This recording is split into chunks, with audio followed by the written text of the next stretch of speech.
Private hospital ਦਾ bill insurance cover ਕਰੂਗੀ ਕਿ ਨਹੀਂ।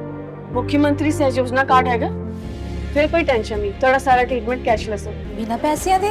जी हाँ। ਹਰੇਕ ਨਾਗਰਿਕ ਜਿਹੜਾ ਹੈ ਉਹ ਮੁੱਖ ਮੰਤਰੀ ਸਿਹਤ ਕਾਰਡ ਜਦੋਂ ਬਣ ਗਿਆ ਤਾਂ ਉਹ 10 ਲੱਖ ਰੁਪਏ ਦਾ ਮੁਫਤ ਤੇ ਕੈਸ਼ਲੈਸ ਜਿਹੜਾ ਇਲਾਜ ਕਰਾਉਣ ਦੇ काबिल भी होगा, एलिजिबल भी होगा। पंजाब सरकार लेकर आई है दुनिया की पहली सेहत योजना। अब पैसे के कारण पंजाब का कोई भी नागरिक बढ़िया इलाज से वंचित नहीं रहेगा। सेहत का हक सबके लिए।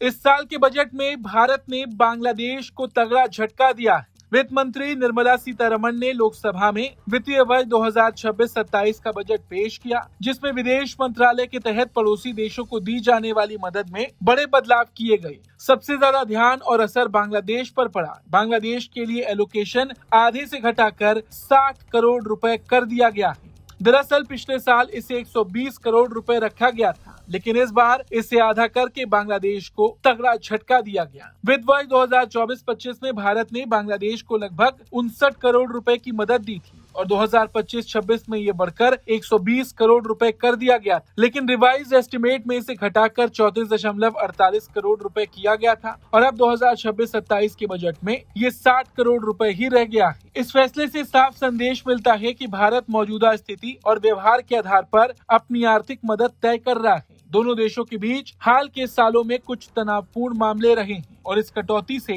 भारत ने अपनी नीति और दबदबा दिखा दिया है। भारत ने ये भी साफ कर दिया कि पड़ोसी देशों की मदद सिर्फ दोस्ती दिखाने के लिए नहीं, बल्कि रणनीतिक और आर्थिक हितों के आधार पर दी जाती है। बांग्लादेश के मामले में ये कटौती इसलिए भी अहम है क्योंकि ये देश भारत के साथ कई क्षेत्रीय परियोजनाओं और कनेक्टिविटी प्रोजेक्ट से जुड़ा हुआ है। हालांकि बाकी पड़ोसियों के लिए भारत ने मदद को बढ़ाया या स्थिर रखा है। भूटान के लिए भारत ने 2000 से ज्यादा करोड़ रुपए आवंटित किए, नेपाल को 800 करोड़ रुपए, श्रीलंका को 400 करोड़ रुपए आवंटित किए गए। वहीं अफगानिस्तान के लिए 150 करोड़ रुपए मुख्य रूप से मानवीय सहायता के लिए रखे गए हैं। ये साफ करता है कि भारत नीति और परिस्थितियों के अनुसार मदद में बदलाव कर सकता है। कुल मिलाकर बांग्लादेश के लिए इस कटौती का मतलब है कि भारत अब दोस्तों और पड़ोसियों को केवल आंकड़ों या प्रोटोकॉल की वजह से नहीं, बल्कि व्यवहार, रणनीति और रणनीतिक संदर्भ के आधार पर मदद करेगा। बजट में यह कदम साफ संदेश देता है कि भारत अपनी नीति और राष्ट्रीय हितों के लिए किसी पर भी असर दिखाने में पीछे नहीं है। इस खबर पर आपका क्या कुछ कहना है, कमेंट करके जरूर बताएं। ब्यूरो रिपोर्ट, भारत तक।